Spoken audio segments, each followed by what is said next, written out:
s'apercevoir que depuis 2015, on connaît donc une croissance à la fois interne et externe. Interne, puisqu'en 2015, nous créons une nouvelle agence, donc un deuxième établissement secondaire sur Taranos. Donc là, avec la création de 4 personnes, de 4 emplois. Et ensuite, 2018, nous rachetons une entreprise sur Saint-Gaudens, avec une particularité, puisqu'il y a 15 salariés, 2 sites et donc un site de production. Donc la société Faliro, nous sommes donc fabricants et installateurs de menuiserie PVC, aluminium, véranda, tout ce qui tourne autour de la fermeture d'habitation. Donc notre marché, on va dire, est essentiellement tourné vers le particulier, souvent en rénovation de l'habitation. Voilà. Donc effectivement, donc, le secteur géographique maintenant s'étend, on va dire, des côtes basques et landaises jusqu'aux portes de Toulouse, avec un rayonnement donc, à ce niveau-là. Donc, comme je disais, par rapport à cette croissance, bien évidemment, en termes de salariés, on était en 2014 à 50 salariés, alors qu'on était aux alentours des années 2000, on était à une vingtaine de salariés, donc il y a eu quand même une grosse évolution. Donc 2014, on est une cinquantaine de salariés, aujourd'hui on est 75. Donc la particularité, c'est effectivement la problématique que beaucoup d'entreprises connaissent, c'est-à-dire de trouver du personnel, hein, ça c'est difficile. Donc au niveau compétences techniques, on a la chance, je veux dire, d'avoir un faible turnover qui nous permet comme ça de former les nouvelles recrues, de les former bien sûr par l'intégration aux équipes existantes. En revanche, on se rend compte que l'évolution du personnel comme ça nécessite obligatoirement un management de proximité.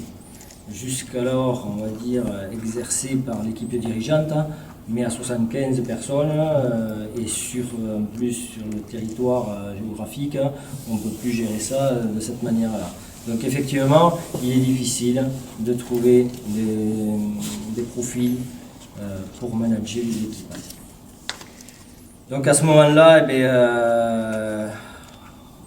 on a travaillé on a consulté un prestataire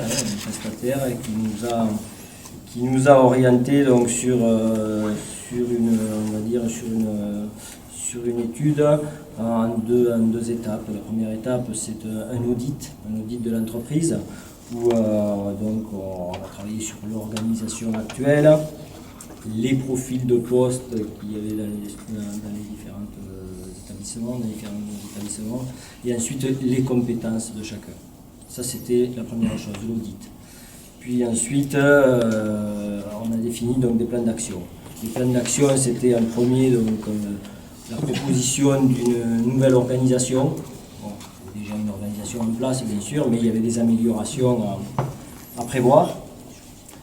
On a pu revoir donc, la définition de fonctions, les définitions de fonctions existantes, et surtout en répartissant donc, les responsabilités de manière plus homogène, parce qu'effectivement on se rend compte que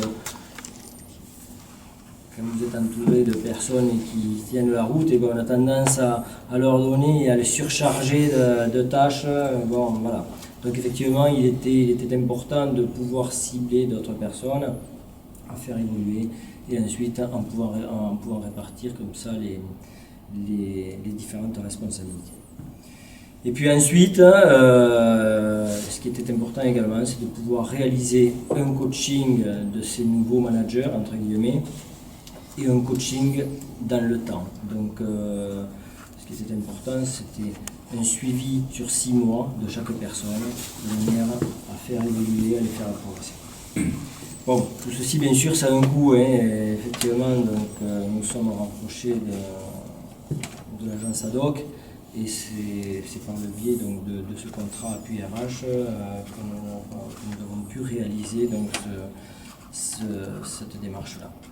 Donc aujourd'hui, La mission a commencé au 1er septembre, elle n'est pas terminée bien heureusement, mais déjà on voit que ça porte des fruits, c'est intéressant, les gens sont participatifs et puis on sent vraiment qu'il y a de l'engouement dans ces démarches-là. Donc c'est pour ça que je remercie très sincèrement effectivement le Conseil régional, les élus d'avoir pris en considération notre dossier, ça c'est important.